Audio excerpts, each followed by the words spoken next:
Auzubillahiminash-shaytanir-rajim. Bismillahir-rahmanir-rahim. Dear students, I hope you are all well about your health and iman. I am Professor Dr. Mirza Muhammad Akmal Nadeem, your computer teacher. Dear students, cyber sphere infobyte के platform से हम लोग basic information technology को discuss कर रहे हैं। इन basics के अंदर हमने इनपुट आउटपुट डिवाइसेस को डिस्कस किया। उसके बाद हमने बाइनरी डिजिट्स जो हमारी नंबर्स हैं, उनके यूनिट्स हैं, उनको डिस्कस किया हमने। बेटा, आज जो हम जिस टॉपिक की तरफ जा रहे हैं वो हमारा एक्चुअली सिस्टम के रिलेटेड है। अब सिस्टम होता क्या है, सबसे पहले हमें ये पता होना चाहिए। सिस्टम बेटा कोई भी हो, अगर हम रियल लाइफ में बात करें तो ऐसा कोई भी सिस्टम जिसके अंदर मुख्तलिफ लोग या मुख्तलिफ चीज़ें मिल के कोई काम सर अंजाम देते हैं, कोई ख़ास काम जिसको करने के लिए जो है वो ज़्यादा एफर्ट चाहिए हो और वो मिल के काम करने की वजह से एफर्ट कम हो जाए और काम कम वक्त में मुकम्मल हो जाए, हम इसको सिस्टम कहते हैं। वो सिस्टम की एग्जांपल जो है हमारी डिफरेंटली है। लाइक अगर हमारा एक स्कूल सिस्टम है जिसके अंदर एडमन से टीचर्स से स्टूडेंट सब मिलके काम करते हैं, तो एक बाकायदा स्कूल सिस्टम चलता है। सेम इसी तरह ट्रांसपोर्ट सिस्टम की बात करें तो उसके अंदर गवर्नमेंट के इदारे, प्राइवेट के इदारे, ट्रांसपोर्ट के जो मुख्तलिफ महकमे, ये सारे मिल के काम करते हैं, तो फिर जाके ट्रांसपोर्ट का सिस्टम चलता है। अगर हम कंप्यूटर की बात करें तो कंप्यूटर के अंदर भी बाकायदा डिफरेंट कंपोनेंट्स हैं जो मिलके काम सर अंजाम देते हैं। वो कंपोनेंट्स कौन कौन से हैं? वो इसकी डिफरेंट इनपुट डिवाइसेस हैं, इसकी डिफरेंट प्रोसेसिंग डिवाइसेस हैं, इसके डिफरेंट आउटपुट डिवाइसेस हैं। जब हम कोई भी इनपुट देते हैं उसके बाद प्रोसेस होता है और उसके बाद जो है वो हमें लास्ट पे आउटपुट मिल जाता है, तो बाकायदा ये सिस्टम के थ्रू चलता है। तो इसके डिफरेंट कंपोनेंट्स हैं। तो सिस्टम की बेसिक डेफिनेशन ये है, a system is a basic unit in which different components work together to make or complete or meet or complete task. किसी भी टास्क को मुकम्मल करने के लिए मुख्तलिफ जो कंपोनेंट्स हैं वो जब मिल के काम करते हैं स्टेप बाय स्टेप। ठीक है, आज हमने यही सीखना है कि अगर कंप्यूटर सिस्टम के अंदर step by step system develop करना है या सिस्टम जो काम करता है वो क्या है, उसके कौन कौन से हिस्से हैं, इनको बेसिकली हमने आज डिस्कस करना है। तो बेटा आज का टॉपिक हमारा है SDLC and its types. SDLC है क्या? SDLC stands for system development life cycle. System development life cycle क्या है कि मुकम्मल सिस्टम के डेवलप होने का जो मैकेनिज्म है, तरीकाकार है जिसके थ्रू जो है पूरा सिस्टम चलता है। It is a set of different steps that are perform to develop a system. इसके अंदर मुख्तलिफ किस्म के स्टेप्स हैं, जस्ट लाइक जैसे स्टेयर्स हैं, उसके अंदर जो है वो एक स्टेयर से दूसरे, एक स्टेप से दूसरे स्टेप पे, फिर तीसरे पे, चौथे, डायरेक्टली हम 10th स्टेप पे नहीं जा सकते, बल्कि स्टेप बाय स्टेप प्रोसेस है। तो इसी तरह ये एक ऑर्गेनाइज्ड वे के अंदर set of different steps that are perform to develop a system, जो सिस्टम को डेवलप करने के लिए अपना अपना काम सर अंजाम देते हैं। It is an organized way developing successful system, जो कि ऑर्गेनाइज्ड यानी एक तरतीबशुदा तरीकाकार है जो कि सिस्टम को बनाने में इस्तेमाल होता है। It consist of different phases. इसके different phases, different steps, different layers हैं, जो कि हमारी first one is the preliminary investigation, जिसको हम प्राइमरी इन्वेस्टिगेशन भी कह सकते हैं। सिस्टम एनालिसिस आ जाता है उसके बाद, फिर सिस्टम को डिजाइन करना, उसके बाद सिस्टम को कोड करना, एंड देन सिस्टम की टेस्टिंग करना, और उसके बाद सिस्टम को इम्प्लीमेंटेशन करना, और फिर बाद में जब इम्प्लीमेंट हो जाएगा सिस्टम की मेंटेनेंस करना। ये स्टेप्स वो है बेटा जिसके थ्रू प्रॉपर सिस्टम बनने से लेके सिस्टम की एंडिंग तक हर एक जो है वो स्टेप एक अहमियत का हामिल है और स्टेप बाय स्टेप एक तरीकाकार है। अब हम इन्हीं पॉइंट्स को, इन्हीं फेसेस को जो है वन आफ्टर अदर जो है वो डिस्कस करते हैं। जी बेटा, तो हमारी फर्स्ट फेज जो है इसके अंदर वो हमारी है प्रिलिमिनरी इन्वेस्टिगेशन। प्रिलिमिनरी इन्वेस्टिगेशन का मतलब क्या है? मैं एक एग्जांपल दूंगा। हम एक बिजनेस स्टार्ट करने जा रहे हैं। हम लोग क्या करते हैं, उस बिजनेस को जो है वो सबसे पहले हम किसी चीज से मुतासिर होकर कोई काम करते हैं। लाइक हमको बिजनेस देखते हैं, या तो हमारी वो इंटरेस्ट का होता है या हम उसके कारीगर होते हैं। ठीक है, हम लोग उस सिस्टम को देखते हैं जो ऑलरेडी बना हुआ होता है। तो ऑलरेडी बने हुए सिस्टम को अच्छी तरह से पहचानना, जानना और उसके बारे में इंफॉर्मेशन गैदरिंग करना, और सब कुछ ये सिस्टम शुरू होने से पहले की सारी मालूमात इकट्ठी करना, इसको हम प्रिलिमिनरी इन्वेस्टिगेशन कहते हैं। उसके बाद इसी सिस्टम को हम आगे लेके चलेंगे एक बिजनेस के सिस्टम को, फिर इन फेसेस को डिस्कस करेंगे। चले हम देखते हैं कि प्रिलिमिनरी इन्वेस्टिगेशन के अंदर इस सिस्टम का क्या रोल है। Preliminary investigation is the first phase, सबसे पहली ये लेयर है, पहला स्टेप है सब। In this phase system is investigated. System को इन्वेस्टिगेट किया जाता है। इन्वेस्टिगेट मतलब होता है उसकी जांच पड़ताल करना कि सिस्टम है क्या, कब बना, क्यों बना, किस लिए बना और किस तरह बना। ठीक है, किसने बनाया, और लाइक हम क्यों बनाना चाहते हैं, कब बनाना चाहते हैं, कैसे बनाना चाहते हैं, किस लिए। इसको 5 Ws कहते हैं। Why, when, where, what, who, यानी कब, कौन, कैसे, किस तरह और कैसे बनाएगा। ठीक हो गया। So the objective of this phase is to conduct an initial analysis and findings of system are as follows. इसका मकसद क्या होता है कि हम कोई भी सिस्टम, कोई भी बिजनेस स्टार्ट करने से पहले हम उसके बारे में मुकम्मल जान लें कि ये सिस्टम क्यों बनेगा, किस लिए बनेगा, इसका फायदा नुकसान क्या होगा और ये किस तरह चल रहा है। इसके डिफरेंट टाइप्स, मतलब इसकी टेस्टिंग की डिफरेंट टाइप्स है। कौन कौन सी? सबसे पहले सिस्टम आइडेंटिफिकेशन, सिस्टम की शिनाख्त के सिस्टम है क्या, सिस्टम बना क्या है, सिस्टम में क्या चीजें शामिल हैं, दैट इज आइडेंटिफिकेशन। उसके बाद सिस्टम स्कोप, अब ये जो हम कारोबार, ये सिस्टम शुरू करने जा रहे हैं, ये किस लेवल का है। ठीक है, मतलब कि इसके ऊपर हमारी इन्वेस्टमेंट कितनी होगी, क्या हमारे काबिल है, या हमें ये इतना प्रॉफिट दे सकता है जितना हम इसके ऊपर जो है वो खर्च करने वाले हैं। उसके बाद अल्टरनेटिव सॉल्यूशंस, और अगर हमें ये सिस्टम खुदा न खासा फेल हो जाता है या फिर सिस्टम के अंदर कोई प्रॉब्लम आती है तो उसका हमारे पास कोई अल्टरनेट सोर्स मौजूद है, या फिर जो आप करंट सिस्टम जिसको आप सर्च कर रहे हो अपना सिस्टम बनाने से पहले, क्या उसने कोई इसका अल्टरनेटिव रखा हुआ है या उसका अल्टरनेटिव हो सकता है, मुतबादल यानी। फिजिबिलिटी स्टडी, उसके बाद हम लोग जब ये चीजें जांच लेते हैं फिर हम एक फिजिबिलिटी स्टडी कंप्लीट, कितना इसके ऊपर कितनी लागत आएगी, कितना पैसा लगेगा, हम इसको कितने अरसे में बनाएंगे, ये वर्क कितना करेगा, हमें कितना प्रॉफिट देगा, कितना लॉस होगा, क्या क्या इसके अंदर चीजें शामिल करनी पड़ेगी, हार्डवेयर, मटेरियल, सॉफ्टवेयर, इन सब को एक पेपर फॉर्मेट के अंदर लेके आना, that is called the feasibility study. Feasible होना मतलब प्रॉपरली उसकी हर चीज को गैदर कर लेना। एंड देन प्रिलिमिनरी प्लान, जब हमने फिजिबिलिटी स्टडी कर ली उसकी बुनियाद पे अब हम प्लानिंग कर लेते हैं। लाइक हम लोग उस बिजनेस को स्टार्ट करने से पहले मैं ये सोच रहा था मेरे पास इतना पैसा है, उसके बाद जो है वो मैंने इस पैसे को यहाँ यहाँ खर्च करना है, उसके बाद ये जो मेरी फिजिबिलिटी स्टडी इसके अकॉर्डिंगली ये इसके अंदर आ जाता है। एंड देन उसके बाद जो है वो मैं इसी जो हमारे पास प्लान है इस प्लान को नेक्स्ट लेके कैसे चलूंगा, ये सारे हमारे प्रिलिमिनरी प्लान है सिस्टम को बनाने से पहले। उसके बाद हमारा आ जाता है सिस्टम का एनालिसिस। एनालिसिस मीन होता है तज्जिया, यानी किसी सिस्टम को अच्छी तरह से जानना, उसके बारे में हर चीज इकट्ठी करना, प्रॉपर जो मालूमात है वो गैदर करना।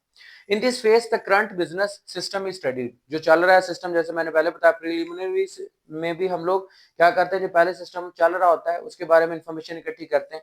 इसके अंदर भी हम लोग जो सिस्टम चल रहा होता है, लाइक हम लोग एक कारोबार ऐसा करना चाह रहे हैं जो मैन्युफैक्चरिंग के रिलेटेड है, तो हम पहले मैन्युफैक्चरिंग यूनिट के अंदर काम कर लें थोड़ा सा, ताकि हमें आइडिया हो जाए ये कैसे प्रोडक्ट्स, जो उनका रॉ मटेरियल है कहाँ से आता है, अगर रॉ मटेरियल आता है तो उसको मैन्युफैक्चरिंग यूनिट के अंदर कैसे प्रिपेयर किया जाता है, और उसके बाद जो है वो किस किस कंपनी से किस किस तरह का प्रॉफिट लॉस में जो है वो उनको चीजें मिलती हैं।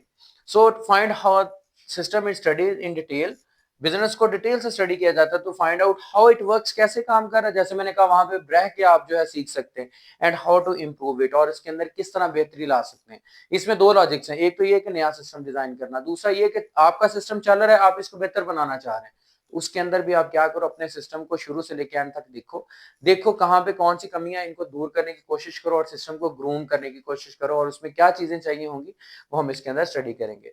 The analyst conduct the following activities, अब ये एनालिसिस करने के लिए क्या क्या करता है एनालिस्ट जो होता है, नीड एनालिसिस, उसको पहले तज्जिए की जरूरत पड़ती है। वो तज्जिया क्या है, वो उसकी प्रॉफिट लॉस की मिकदार हो सकती है, वो उसकी जो है वो गेनिंग की, उसके बाद जो मटेरियल यूज हो रहा है वो उसके अंदर जो है उसके साथ जो लोग अटैच है उनकी इन्वेस्टिगेशन हो सकती है।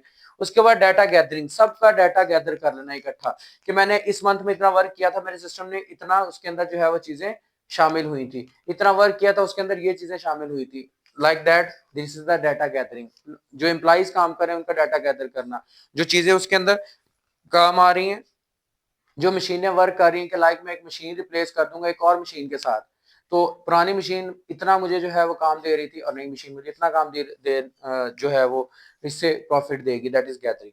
डाटा एनालिस्ट, इसके लिए हमें जो डाटा एनालिसिस जो है वो बाद में फिर जो हम इससे डाटा कंडक्ट करेंगे, जो गैदर करेंगे उसको एनालिसिस करेंगे, दूसरों के साथ मुआवजा करके देखेंगे, लाइक हम अपने सिस्टम का किसी दूसरे सिस्टम के साथ मुआवजा करके देखेंगे, हमारे पास पुरानी मशीनरी है किसी और के पास नई मशीनरी है, अब देखेंगे कि वो नई मशीनरी से क्या कमा रहा है, हम पुरानी मशीनरी से क्या कमा रहे हैं, अगर हम इसको उसकी जगह पर रिप्लेस कर देंगे तो हमें क्या इससे हासिल होगा। उसके बाद एनालिसिस रिपोर्ट, फाइनली हम एक एनालिसिस रिपोर्ट बनाते हैं। अगर हमें ये टास्क कोई हमारा बॉस या कोई भी ऐसा बंदा देता है जो चाहता है कि सिस्टम को चेंज करना है, तो हम उसको बना के बाकायदा एनालिसिस रिपोर्ट देते हैं कि सर ये था, इसके अंदर ये सारी चीजें हुई हो रही थी और अब हम इस चीज को ऐसे अगर चेंज कर देंगे तो हमारे पास ये चीजें आ जाएंगी और हम ये चीजें कर सकेंगे। इतना हमारा इसके ऊपर खर्च होगा, ये खर्च हो रहा है, इतना खर्च हो सकता है और इतना हमसे प्रॉफिट लिया जा सकता है। जी, हमारी नेक्स्ट बेटा फेज जब हम लोग सिस्टम की प्रिलिमिनरी इन्वेस्टिगेशन कर लेते हैं, उसके बाद उसके एनालिसिस कंप्लीट कर लेते हैं, फिर उन एनालिसिस की बेस पे हम लोग जो है वो नेक्स्ट कौन सा स्टेप लेते हैं, हम लोग सिस्टम को डिजाइन करना शुरू कर देते हैं। जब एनालिस्ट हमें रिपोर्ट दे देता है, हम सिस्टम को डिजाइन करते हैं। डिजाइन मीन लॉजिकली भी हो सकता है, फिजिकली भी हो सकता है। System design phase is used to design logical and physical model of a new system. कि जो हम नया सिस्टम बनाने जा रहे हैं वो लॉजिकली पहले माइंड के अंदर जब हमें एक रिपोर्ट मिलती है, हम रिपोर्ट के अकॉर्डिंगली जो है वो देखते हैं इसके अंदर हमने क्या क्या चीज ऐड की, खर्चा क्या हुआ और क्या क्या चीजें इसके अंदर हमारी शामिल होंगी और हमें कितना प्रॉफिट मिलेगा। इस तरह जो ये हमारे माइंड में लॉजिकली होगा। उसके बाद हम इसको फिजिकली डिजाइन प्रोसेस में ले जाते हैं। हम एक नया सिस्टम बनाने के लिए प्रिपेयर हो जाते हैं और उसको डिजाइन करना शुरू कर देते हैं। ठीक है, वो फिजिकल फेस आ जाती है। The system design states how new system will meet the requirements identified in analysis phase. अब ये डिपेंड करेगा कि एनालिसिस फेज के अंदर जितनी चीजें बताई गई, जितनी चीजें उन्होंने कहा कि अगर आप इतनी इन्वेस्टमेंट करेंगे, ये चीजें इस मशीनरी को इसके साथ रिप्लेस करेंगे तो आपको इससे क्या बेनिफिट्स होंगे, इससे आपको क्या फायदा हासिल होगा, कितना प्रॉफिट होगा, क्या चीजें इसके अंदर चेंज होंगी, ये सारी की सारी चीजें देखते हुए आप एक नया सिस्टम जो है क्या आपकी नई रिक्वायरमेंट्स को पूरा करेगा, तो फिर उसके अकॉर्डिंगली आप एक नया सिस्टम डिजाइन करेंगे। जब सिस्टम डिजाइन हो जाता है उसके बाद बेटा इसकी कोडिंग की बात आ जाती है। सिस्टम हमने लॉजिकली या फिजिकली डिजाइन कर लिया, ऑन पेपर कर लिया, सिमुलेशन के थ्रू कर लिया, यानी कंप्यूटर के अंदर या फिर कहीं और। उसके बाद इसकी कोडिंग की बात आ जाती है। अब हम ये जी बेटा कोडिंग फेज जो है हमारी, इस कोडिंग फेज के अंदर क्या होता है, this phase consist of writing programs for the system. अब वो हमने जो सिस्टम डिजाइन किया है उस सिस्टम को हम लोग क्या करते हैं, अब कोड करते हैं, मतलब कि उसकी बाकायदा कोडिंग्स या फिर हम उसके स्पेक्स लिखते हैं। इसके लिए सिंगल प्रोग्राम और a team of programmers develops the system using different tool. अब ये हम बात करें जो हम कंप्यूटर के सॉफ्टवेयर की या कंप्यूटर के सिस्टम की डिजाइन की बात करें, उसमें क्या है कि प्रोग्रामर क्या करता है, प्रोग्राम को राइट करता है, इंस्ट्रक्शंस राइट करता है जिसकी बुनियाद पे उस मशीन ने यानी उस कंप्यूटर ने चलना होता है। अब वो सिंगल प्रोग्रामर हो सकता है, टीम ऑफ प्रोग्रामर्स हो सकती हैं, that develop the system using different tool. मुख्तलिफ टूल्स के इस्तेमाल करते हुए वो उसको बनाता है। जैसे हम लोग अगर एक फैक्ट्री बनाना चाहे तो वहाँ डिफरेंट एम्प्लॉइज, डिफरेंट मजदूर और बहुत सारे जो एम्प्लॉइज मिलकर काम करते हैं। This face requires a lot of time. इसके लिए बहुत ज्यादा टाइम रिक्वायर्ड होता है। जाहिर सी बात है, हमने कितनी फेसेस से गुजर के आके अब सिस्टम को बकायदा कोड करना यानी कि बनाना स्टार्ट कर दिया है हमने। इसके लिए टाइम चाहिए, एफर्ट, बहुत सारा कोशिश चाहिए एंड बजट और पैसा भी चाहिए to develop the complete system, के मुकम्मल सिस्टम हमारा जो नया बनाने जा रहे हैं वो बन सके। उसके बाद हमारी बेटा टेस्टिंग फेज आ जाती है। जब एक हमारा सिस्टम बन जाता है तो उसके बाद उसको टेस्ट करना लाजमी है। टेस्ट इसलिए किया जाता है ताकि क्या इसके अंदर कोई गलती तो नहीं है, अगर मार्केट के अंदर हम लेके आएंगे कोई ये खुदा न खास्ता इसके अंदर ऐसा कोई काम तो नहीं है जिसकी वजह से नुकसान हो सके या फिर हमें जो है वो किसी भी तरह का और मसला हो। Complete testing of the system is very important, ये बहुत अहम है। System must be tested to detect errors in it.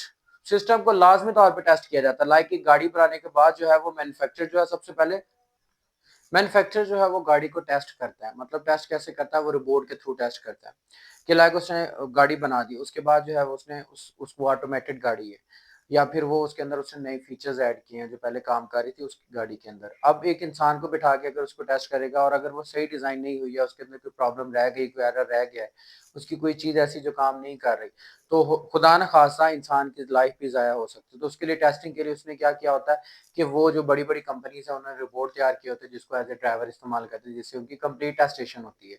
इसी तरह कोई भी सिस्टम हमारा जब भी डिजाइन होता है सॉफ्टवेयर की फॉर्म के अंदर, उसको टेस्ट किया जाता है। टेस्ट कैसे किया जाता है, उसके अंदर डिफरेंट जो है वो रॉ जो हमारे पास गैदर्ड इंफॉर्मेशन होती है उनको डाल के हम लोग सैंपल डाटा के तौर पे वो उसको टेस्ट करते हैं। So complete testing of the system is very important, ये बहुत अहम है क्योंकि अगर सिस्टम खुदा न खासा फेल हो जाए इम्प्लीमेंट होने के बाद तो फिर जो है वो हमारे लिए बड़ा मसाइल बना सकता है। So a system must be tested, इसको लाजमी तौर पे टेस्ट करना पड़ता है टू डिटेक्ट एरर्स, ताकि इसमें से गलतियां या इसमें जो मसाइल हैं उनको ढूंढा जा सके in it. And the system is tested by giving sample data. और इसको टेस्ट करने के लिए हम क्या करते होते हैं, हम इसके अंदर सैंपल डाटा, जैसे मैंने बताया कि रोबोट को इंसान की जगह पे बिठा के टेस्ट किया जाता है, इसी तरह इसके अंदर जो है डिफरेंट टाइप की सैंपलिंग की जाती है, इनपुट की जाती है, जिसके थ्रू देखा जाता है कि प्रोसेसिंग के बाद जैसी हम आउटपुट चाहते हैं क्या वैसी हमें मिल रही है, क्या अगर हम वो जो बिजनेस नया स्टार्ट कर किया ये उसको अपग्रेड किया है, क्या उसके अंदर हमने जो नई मशीन्स ऐड की उनके थ्रू जो आउटपुट हम जैसी आउटपुट चाह रहे थे वैसी मिल रही है। तो इस फेज के अंदर हमें क्लियर हो जाता है कि हमारा ये सिस्टम जो है वो बाकायदा बिल्कुल ठीक बन गया। बेटा नेक्स्ट फेज जब हमने सिस्टम को डिजाइन कर लिया, कोड कर लिया, टेस्ट कर लिया, अब उसके बाद बारी आ जाती है उस सिस्टम को इम्प्लीमेंट करने की, यानी उस सिस्टम को चलाने की जिसके लिए हमने उसको डिजाइन किया है। उसके लिए implementation consist of installing the hardware, software and files. Like हमने किसी को सॉफ्टवेयर बना के दिया है, वो सॉफ्टवेयर है किसी ग्रोसरी स्टोर का, मेडिकल स्टोर का, या फिर किसी और इस तरह की कोई बिजनेस का है। हम अब क्या करते हैं, उसको इम्प्लीमेंट करवाते हैं, इम्प्लीमेंटेशन के लिए उसको इंस्टॉल करके देते हैं। लाइक जिस तरह कोई भी फैक्ट्री बनती है उसके अंदर जो है जो है मशीनरी जो है वो बाकायदा आके जो बाकायदा प्रोफेशनल्स होते हैं वो उनको इंस्टॉल करके देते हैं और पहली दफा उनको चला के देते हैं कि ये सिस्टम आपका चलने लग गया है। यही चीज इम्प्लीमेंटेशन हमारी सॉफ्टवेयर के अंदर आ जाती है। हम सॉफ्टवेयर डेटाबेस डिजाइन कर देते हैं और उसके बाद जो है वो क्या करते हैं, consisting of installing the hardware. उसके लिए हार्डवेयर क्या चाहिए, कंप्यूटर चाहिए, सीपीयू चाहिए, किस तरह का चाहिए, उसकी कैपेसिटी क्या होनी चाहिए, उसके साथ इनपुट आउटपुट डिवाइसेस क्या चाहिए। लाइक ग्रोसरी स्टोर है उसके लिए हमें एक प्रिंटिंग छोटी मशीन चाहिए जिसके थ्रू बिल प्रिंट कर सके। उसके बाद जो है वो हमें बारकोड रीडर स्कीम चाहिए जिसके थ्रू वो जो कीमतों का जो है वो बार कोडिंग के थ्रू जो है वो अंदाजा लगा सके एंड सो ऑन। उसके बाद सॉफ्टवेयर उसको उस कंप्यूटर के अंदर इंस्टॉल करके देना और उसके बाद जो फाइल्स उसकी रिलेटेड हैं वो सारी उसको इंस्टॉल करके देना ताकि वो सिस्टम चल सके। And a system can be implemented after it has been tested. और इसको टेस्ट करने के बाद इम्प्लीमेंट किया जाता है ताकि उसके अंदर कोई एरर ना रह सके। It is also called the system conversion. Conversion mean होता है सिस्टम की तब्दीली, मतलब कि एक सिस्टम एक जगह से हट के दूसरी जगह पे आ गया, अपडेट कर दिया हमने सिस्टम को। It can be performed in any of the following veg. वो हर इसमें में से किसी भी तरह से हो सकता है। Direct implementation. डायरेक्ट इम्प्लीमेंटेशन के अंदर क्या होता है कि जो चीज हम लोग कर रहे हैं वो डायरेक्टली हो रही है, डायरेक्टली उस फेज के अंदर जो है वो काम करना उसने स्टार्ट कर दिया है। पैरेलल इम्प्लीमेंटेशन, पुराना सिस्टम भी चला रहे हैं और नया सिस्टम भी चला रहे हैं, अब दोनों का कंपैरिजन करके देख रहे हैं क्या ये सिस्टम और वो वाला सिस्टम दोनों इक्वली काम करें। जो हम इम्प्रूवमेंट चाहते थे क्या उसमें वो इम्प्रूवमेंट आई, क्या उसने वो गैजेट्स हमें दिए, क्या उसके अंदर वो जो तब्दीलियां थी उन्होंने फायदा हमें दिया। फेज्ड इम्प्लीमेंटेशन फेज के अंदर ये होता है कि पुराने से नए के अंदर आना, मतलब कि पहला सिस्टम जो है उससे उठ के हमने एक नए सिस्टम के अंदर आना, आहिस्ता आहिस्ता कुछ चेंजिंग एक दफा कर लेना, कुछ एक दफा एंड सो ऑन, जो है आहिस्ता आहिस्ता आहिस्ता आहिस्ता सिस्टम जो है वो अपग्रेड कर देना। उसके बाद जो है वो पायलट इंप्लीमेंटेशन की बात करें तो पायलट होता है कि जहां पे फुल सिस्टम को चेंज नहीं किया हमने, सिस्टम के उस हिस्से की जहां पे हमें जरूरत थी। लाइक हमने जो है वो पहले एक मेडिकल स्टोर बनाया था, हमने उसके अंदर जो है वो डिफरेंट ग्रोसरी आइटम्स रख ली। ग्रोसरी आइटम लाइक मतलब के जो हमारी होलसेल पे या फिर दूसरी जो हमारी डेली रूटीन में यूज होने वाली कॉस्मेटिक्स के रिलेटेड चीजें एंड सो ऑन। तो वहां पे हम लोग अपने सॉफ्टवेयर के अंदर पहले मेडिसिन ही थी, हमने अपडेट करवाया और उसके अंदर वो वाली चीजें ऐड करवा ली जो हम नई इसके अंदर ऐड करना चाह रहे हैं। तो इसका मतलब है कि हमने पायलट जो हमें जरूरत थी उसके अकॉर्डिंग ये चीजें ऐड कराई, तो इस तरह हमारी इंप्लीमेंटेशन ऑफ सिस्टम की हो जाएगी। इंप्लीमेंटेशन के बाद जो स्पेसिफिक हमारा पर्पज आ जाता है वो आ जाती है इसकी मेंटेनेंस। मेंटेनेंस मीन होता है निगरानी, लगातार उसकी निगरानी करना, उसके अंदर कोई चीज गलत तो नहीं हो रही उसको देखना, या वो सिस्टम सही चल रहा है, जिस मकसद के लिए बनाया गया था वो काम पूरा कर रहा है कि नहीं कर रहा। So maintenance is a process of checking the working of the system. System की लगातार निगरानी करना, जैसे फैक्ट्री के अंदर एक बाकायदा मुलाजिम होता है, वो लगातार देखता रहता है कि मशीन सही चल रही है, कहीं पे कोई मसला तो नहीं कर रही, बंद तो नहीं होगी। सेम इसी तरह सिस्टम की निगरानी करना कि सिस्टम जो बना के दिया था वो चल रहा है। It is very important to ensure that, ये बड़ा अहम है, that the system is fulfilling the activities objectives, कि जो हम उससे मकासद हासिल कर रहे हैं वो हमें मुकम्मल दे रहे हैं। Some measures may be taken. Measures mean होता है कुछ हमें इसके लिए एहतियाती तदाबीर जो है वो अख्तियार करनी पड़ती हैं to improve the system, system की इंप्रूवमेंट के लिए। Maintenance include the following activities. अब क्या हो सकती है मेंटेनेंस के अंदर, correcting the problem in the system. System के अंदर अगर कोई मसला आ रहा है तो उसको ठीक करना फौरन, ताकि सिस्टम गलती की बुनियाद पे हमें नुकसान ना पहुंचा दे। उसके बाद updating the system to fulfill new requirement. जैसे हमारे कंप्यूटर के अंदर बार बार अपडेशन की विंडो अपडेशन की ऑप्शन आती है, वो इसलिए आती है क्योंकि जैसे ही हमारा सिस्टम अपडेट होता है, नए से नए दौर के अंदर वायरसेस या फिर ऐसी कोई भी फाइलें जो है उसके अंदर अपडेट होती हैं, तो उससे एंटी चीजें जो है वो अपडेट होने का मतलब ये है कि नई नई चीजें उसमें आ जाना और पुरानी चीजों से बचना, यानी जो नुकसानदेह चीजें। उसके बाद improving the working of the system, और फिर मजीद सोचते रहना कि सिस्टम में ये तब्दीली की थी, इससे मुझे ये फायदा हुआ, एक मशीन लगाई थी ये फायदा हुआ, तो क्यों ना मैं इस तरह की एक और मशीन लगा लूं। सेम है, अगर एक सॉफ्टवेयर के अंदर मैंने ये चेंज किया था, उससे मुझे ये फायदा हुआ था, तो नेक्स्ट इसके अंदर मैं ये चेंज और ले आऊं तो उससे मुझे ये फायदा होगा। तो फिर क्या था बेटा, ये मैंने आपको 7 फेसेस जो इसकी बताई हैं। डायग्राम के थ्रू जब हम इसको थोड़ा सा जो समराइज करते हैं कि किस तरह हमारी ये सिस्टम जो है वो काम करता है। जी बेटा, तो ये हमारा जो है वो एक SDLC की फेसिस का बकायदा डायग्रामेटिकली समराइजेशन है, जिसको हम ये कहते हैं। सबसे पहले हमने प्रिलिमिनरी इन्वेस्टिगेशन की, उसके बाद सिस्टम को एनालाइज किया, सिस्टम को डिजाइन किया, सिस्टम को कोड किया, सिस्टम कोडिंग से टेस्टिंग की, टेस्टिंग के बाद सिस्टम को इम्प्लीमेंट किया, और इम्प्लीमेंटेशन के बाद हमने सिस्टम की मेंटेनेंस का ख्याल रखा। ये एक हमारा वो वे है जिसके थ्रू हम लोग किसी भी एक नए सिस्टम को, या फिर सिस्टम चल रहा हो उसको ऑलरेडी हम अपडेट कर सकते हैं। इसी तरह रिवर्स ऑर्डर के अंदर ये अगर देखा जाए तो सिस्टम इम्प्लीमेंटेशन के बाद उसकी टेस्टिंग करना, ठीक है, टेस्टिंग के बाद सिस्टम कोड करना, उसकी यानी कोडिंग चेक करना, and then system design, system design से सिस्टम एनालिसिस, और सिस्टम से एनालिसिस से जो है वो इन्वेस्टिगेशन। ये एक ऐसा तरीकाकार है जिसके अंदर हम किसी भी ऑथेंटिक सिस्टम को, एक अच्छे सिस्टम को बना सकते हैं, चला सकते हैं, अपडेट कर सकते हैं, अपग्रेड कर सकते हैं, और इसके थ्रू किसी भी तरह का जो है वो हम इसके अंदर कोई भी तब्दीली लेके आ सकते हैं, जिसके जरिए हमारा सिस्टम जो है वो अच्छे तरीके से पावरफुल मैनर में और प्रॉफिटेबल वे में चल सकता है। तो बेटा उम्मीद करता हूँ कि आपको ये फेसेस अच्छी तरह से समझ आ चुकी होंगी। फिर भी अगर कोई भी कंफ्यूजन हो तो मुझे कमेंट बॉक्स में लाजमी बताइएगा, और इनको लाजमी तौर पे प्रैक्टिस कीजिएगा, लर्न कीजिएगा, अपने दोस्तों के साथ शेयर कीजिएगा, चैनल को सब्सक्राइब कीजिएगा, और बेल आइकन पे क्लिक करें ताकि हम लोग नेक्स्ट जितनी भी आपकी वीडियोस हैं आपको मिलती रहें टाइम टू टाइम। और बेटा लाजमी तौर पे इसको स्टडी मैनर में देखिएगा। लॉन्ग क्वेश्चन के लिए बहुत इंपॉर्टेंट है, जिस तरह मैंने आपको स्टेप बाय स्टेप इसका मेथड बताया, हेडिंग्स बताई, इवन के डायग्राम जो है मैंने एंड पे ड्रा की, आप एंड पे ड्रा करने के बजाय इसको जो है वो शुरू में ड्रा करने, जहां पे आप इसकी जो बता रहे हैं कि ये फेसेस हैं इसकी 7, एंड देन उन फेसेस को वन आफ्टर अदर जो है वो आप डिस्क्राइब करें, उनकी बाकायदा जिस तरह मैंने एक्सप्लेनेशन एग्जांपल्स दी, उनकी जो आपने चेंजेस उसके अंदर है, कोई एक सिस्टम सिलेक्ट करने का, चाहे रियल लाइफ में से कोई बिजनेस का स्ट्रक्चर देख लें या फिर कोई सॉफ्टवेयर का स्ट्रक्चर देख लें, उसको एग्जाम्प्लीफाई करते हुए हर लेयर को, हर फेस को डिफाइन करते जाए। ठीक है बेटा, दुआओं में याद रखिएगा। जज़ाकल्लाह।